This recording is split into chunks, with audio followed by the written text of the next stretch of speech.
வராகித்தாயின் சக்தி வாய்ந்த சத்திய வாக்கு இது. என் அன்பு குழந்தையே, நீண்ட நாட்களாக நீ கேட்ட முக்கியமான வேண்டுதல் நிறைவேறும் காலம் வந்துள்ளது. மனதில் உள்ள பாரங்கள் குறைவதை நீயே உணர்வாய். தொலை தூரத்திலிருந்து அழைப்புகள் வரும் குழந்தையே. சிலருக்கு மகிழ்ச்சியான செய்திகளும் சிலருக்கு வாழ்க்கையை மாற்றும் வாய்ப்புகளும் வரும். ஒரு சிலருக்கு என்ன நடந்தாலும் வாழ்க்கை மாறவில்லையே என்ற பயத்தை அவர்கள் கர்ம வினை தருகிறது. ஆனால் வாழ்க்கை ஒரு நொடி பொழுதில் மாறக்கூடியது. கடவுளை நினைத்து கடமையை செய்து வரும்போது கர்ம வினைகள் கரைவது உறுதி. அதை கண்டு அஞ்ச தேவையில்லை. இன்று நீ ஏற்றிய தீபம் போல உன் வாழ்க்கையும் ஒளிரும். எப்பொழுதும் எந்த சூழ்நிலையிலும் எதற்காகவும் வருத்தத்தோடு இருக்காதே. மகிழ்ச்சியாக இருக்க பழகிக்கொள் என்று பலமுறை உனக்கு நான் எடுத்துச் சொல்லிவிட்டேன். ஆனால் நீயோ புரியாமல் குழப்பத்தில் புலம்புகிறாய். நான் ஓயாமல் ஓடிக்கொண்டு இருக்கிறேன். இன்னும் எப்போது எனது துயரங்கள் அகலும்? எப்படி எனது பிள்ளைகளை நான் கரை சேர்ப்பேன்? எனக்கு ஓய்வே இல்லையா? கைப்பிடித்து தூக்கிவிட ஒருவர் கூட இல்லை. தன் கையே தனக்கு உதவி என்று தினமும் ஓடிக்கொண்டு இருக்கிறேன். உடன் பிறந்தவர்கள் ஒதுங்கி விலகி செல்கிறார்கள். உறவுகள் என்னை விட்டு வெகு தூரம் சென்றுவிட்டது. எதற்காக இப்படி நீ புலம்பிக் கொண்டே இருக்கிறாய்? நான் உன்னோடு இருப்பதை மறந்து இப்படி புலம்பிக் கொண்டு இருக்கிறாயே. முதலில் உன்னை முழுவதுமாக நம்பு. அப்போதுதான் அனைத்தும் உன்னை தேடி வரும். நீ எதிர்பார்த்து காத்திருக்கும் அனைத்தையும் வருகிற செவ்வாய்க்கிழமையன்று நான் உனக்கு வழங்கப் போகிறேன். நீ மகிழ்ச்சியாக இருக்கப் போகிறாய். அனைவரும் வியக்கும் வண்ணம் வாழ்க்கையில் உன்னை நான் உயர்த்தப் போகிறேன். நான் வைத்த பரீட்சையில் நீ ஜெயித்து விட்டாய் குழந்தையே. கவலைப்படாதே. உனக்காகவே உன் அன்னையான நான் இருக்கிறேன். உன் துயரங்களை விரைவில் முழுவதுமாக விளக்கப் போகிறேன். உன் பாரத்தை நான் சுமந்து கொண்டு இருக்கிறேன். எப்போதும் எதற்காகவும் கலங்காதே. உன்னுடைய சோதனை காலத்தை நான் பார்த்து கொள்கிறேன். விடியலை நோக்கி தினமும் காத்து கொண்டு இருக்கிறாய். யார் உன்னை வேண்டாம் என்று கூறிவிட்டு போனாலும் எக்காரணத்தை கொண்டும் கோபத்தை வெளிப்படுத்தாதே. உறவுகள் உன்னை விட்டு போகும், வரும். வீணாக குழம்பாதே. எந்தவித பாசமும் நேசமும் இங்கு நிரந்தரமில்லை. உனக்கு யாருமே இல்லை என்ற உணர்வு. அவர்கள் யார்? உன்னை உதறிவிட்டு சென்றவர்கள். உன்னோடு உன் அன்னை நான் இருக்கிறேன். பிறகு எதற்காக நீ கவலைப்பட வேண்டும்? உன் எண்ணங்கள் அனைத்தும் விரைவில் நிறைவேறும். எவ்வளவு தோல்விகளை சந்தித்தாயோ அவை அனைத்தையும் நீ ஜெயிக்கப் போகிறாய்.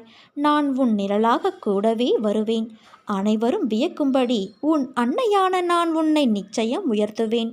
நீ அடிக்கடி ஒன்றை மறந்து போகிறாய். உன் கவனம் சிதறாமல் பார்த்துக்கொள். கொஞ்சம் பொறுமையாக இருக்க கற்றுக்கொள். நீ எதிர்பாராத நேரத்தில் எவ்வளவு விஷயங்களை உனக்கு நான் முடித்து தந்திருக்கின்றேன். அதே போல கொஞ்சம் பொறுமையாக இரு. இனிமேல் எதற்காகவும் நீ வருத்தப்படக்கூடாது. இது உன் அன்னையின் உத்தரவு. நீ எங்கிருந்தாலும் சரி, என் முன் மன்றாடி பக்தியோடு விசுவாசத்தோடு உன் கை நீட்டினால் நான் உன்னுடைய பக்திக்கும் விசுவாசத்திற்கும் ஏற்றவாறு இரவு பகலாக உன் பின்னால் நான் திடமாக நிற்பேன். ஒரு நாளும் நீ எடுக்க நினைத்த முயற்சியிலிருந்து விடுபட நினைக்காதே. முழுவதுமாக அதில் ஈடுபடு. எதற்காகவும் எந்தவிதமான சூழ்நிலையிலும் கவலைப்படாமல் இரு. உன்னை இந்த அற்புதமான அழகான உலகத்திற்கு அறிமுகப்படுத்தியவள் நான். உன்னை நிச்சயமாக அனைத்திலும் இருந்து பாதுகாப்பேன். நீ விரும்பியது அத்தனையும் உனக்கு நான் வழங்கப் போகிறேன். நீ எதற்காக காத்திருந்தாயோ அது உன் வாயிற்கதவை தட்டப்போகிறது. விட்டு சென்ற உறவுகள் மீண்டும் உன் அன்பை புரிந்து கொண்டு உன்னை தேடி வரப்போகிறது. உன் வாழ்க்கையே ஒரு போராட்டக் களம். அந்த போராட்டக் களத்திலிருந்து நீ இப்போது மீண்டு வந்திருக்கிறாய். நீ பட்ட வேதனையிலிருந்து விடுபட்டு விட்டாய் குழந்தையே. உன் கர்ம பலன்களை முழுவதுமாக நான் ஏற்றுக்கொண்டேன். இனி நீ உயர மட்டும் போகிறாய். அனைத்திலும் வெற்றி பெற மட்டுமே போகிறாய். அதை உன் அன்னையான நான் நடத்தி காட்டுவேன். நான் இருக்கும்போது நீ நம்பிக்கையோடு இருக்க வேண்டும். என் தங்கமே, வாழ்க்கையில் நடைபோட துணை வேண்டும். ஆனால் அவைகள் உன்னோடு இறுதி வரை வரப்போவது இல்லை. நீ இந்த உலகிற்கு எப்படி வந்தாயோ அதே போலத்தான் அவர்களும். அதனால் ஒருவர் காயப்படுத்தினால் நீ நகர்ந்து விடு. இந்த பிறவி நீ எடுத்த பொக்கிஷம். அதை உன்னை நேசிப்பவருக்கு மத்தியில் பகிர்ந்து கொள். உன் வாழ்க்கையின் நேரங்களை உனக்கு பிடித்தவர்களோடு மட்டுமே செலவிடு. உனக்கு பிடித்தவர்கள் சந்தோஷமாக இருந்தார்கள் என்றால் அவர்களின் அனைத்து விஷயங்களையும் நீ ஏற்றுக்கொண்டு அவர்களிடத்தில் பொறுமையோடு செல்கிறாய் என்பது அர்த்தம். இவற்றை ஆராய்ந்து எப்படி வாழ வேண்டும் என்று சிந்தித்து நட. சில உறவுகள் சந்தோஷம் நிம்மதியை கொடுக்கும். சில உறவுகள் மனவலி நம்பிக்கை துரோகம் என வாழ்க்கையில் பொக்கிசமான பாடங்களை உனக்கு புகட்டும். எப்படி நேர்ந்து இருக்கும் என புரிந்து கொள். எதற்கும் அஞ்சாதே. உன்னோடும் உன் குடும்பத்தோடும் உன் அன்னையான நான் இருக்கிறேன். அளவு கடந்த சந்தோஷத்திலும் மிகுந்த வேதனையிலும் நீ உன் நிலை மறவாமல் இருக்க வேண்டும். அதுவே உன்னை வாழ்வில் என்றும் நிலைநிறுத்தும். ஒருவர் நம்மீது கொண்ட பொறாமையால் மனதை காயப்படுத்தி சில சொற்களை கூறினாலும், நாம் தவறே செய்யாமல் நம் மீது பழி சொல் கூறினாலும் அவர்களை கோபிக்கக்கூடாது. அவர்கள் மீது துவேஷம் கூடாது. நாம் பதிலுக்கு அவர்களை காயப்படுத்தக்கூடாது. நம்மை காயப்படுத்துவதால் அவர்கள் தாமாகவே விரும்பி நம்முடைய கர்மாவை தங்கள் கைகளில் ஏந்தி கொண்டு செல்கிறார்கள். குரோதமும் துவேஷமும் பொறாமையும் பழிவாங்கும் உணர்வும் நம்மில் எழுந்தால் அடுத்தடுத்த ஜென்மங்களில் அதற்கு உண்டான பலனை நாம் தாம் அனுபவித்தாக வேண்டும். நம்மை பற்றி யார் என்ன சொன்னாலும் தண்ணீரை போல இருக்க கற்றுக்கொள்ள வேண்டும். தண்ணீர் தம்மிடம் கலக்கும் எந்த வர்ணத்தையும் ஏற்றுக்கொண்டு அந்த வர்ணமாகவே தோற்றமளிக்கும் தன்மையுடையது. இறைத்தன்மையும் அதே போலத்தான். எல்லாமே கைவிட்டு போகிறது என்று நீ கவலை கொள்ளாதே. இலைகள் அனைத்தும் உதிர்ந்த பிறகுதான் மீண்டும் துளிர் விடுகிறது மரம். அதற்காக மரம் வருத்தப்படவில்லை. மனிதர்களுக்கும் இலையுதிர் காலம் உண்டு குழந்தையே. தேவையில்லாமல் உன்னை நீ வருத்தி கொள்ளாதே. நீ உன் வாழ்க்கையில் தத்தளித்து கொண்டு இருக்கிறாய் என்பதை நான் அறிவேன். உன்னை எனது கரம் கொண்டு இறுக பிடித்து காப்பாற்றி கொண்டு இருக்கிறேன். இன்னும் சில நாட்களில் அனைத்தும் மாறும்.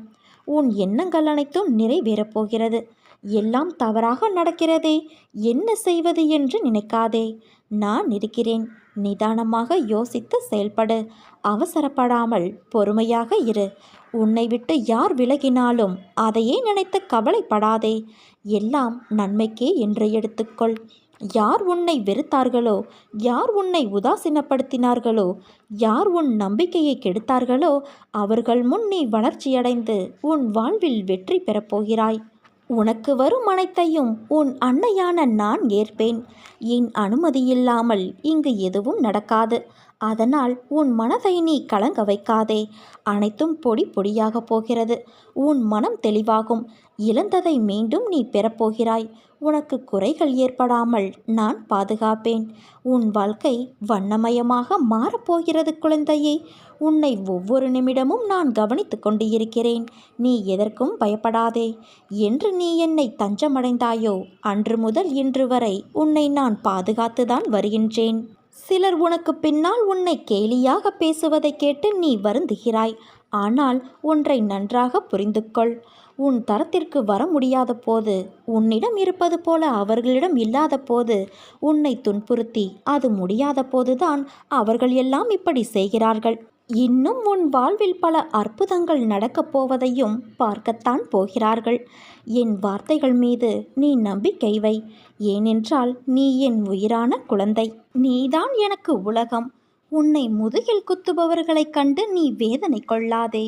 போர்க்களத்தில் புறமுதுகை காட்டுபவர்கள் வீரமானவர்கள் அல்ல. அவர்களின் கோழைத்தனம்தான் அவர்களை வீழ்த்தும். யாராக இருந்தாலும் அறம் என்பது ஒன்றுதானே. பல்வேறு முகங்கள் அதற்கு கிடையாது. ஒரே முகம்தான். அந்த முகத்தை நான் உன்னிடம் பார்க்கிறேன். உனது நேர்மை உன்னை வழி நடத்தி செல்லும். உனக்கான அனைத்தும் விரைவில் உனக்கு கிடைக்கும் என் குழந்தையே. நீ நம்பிக்கையோடு இரு. நீ நம்பிக்கையோடு இரு. நல்லதே நடக்கும். உன் வராகித்தாய் நான் இருக்க பயம் ஏன் உனக்கு?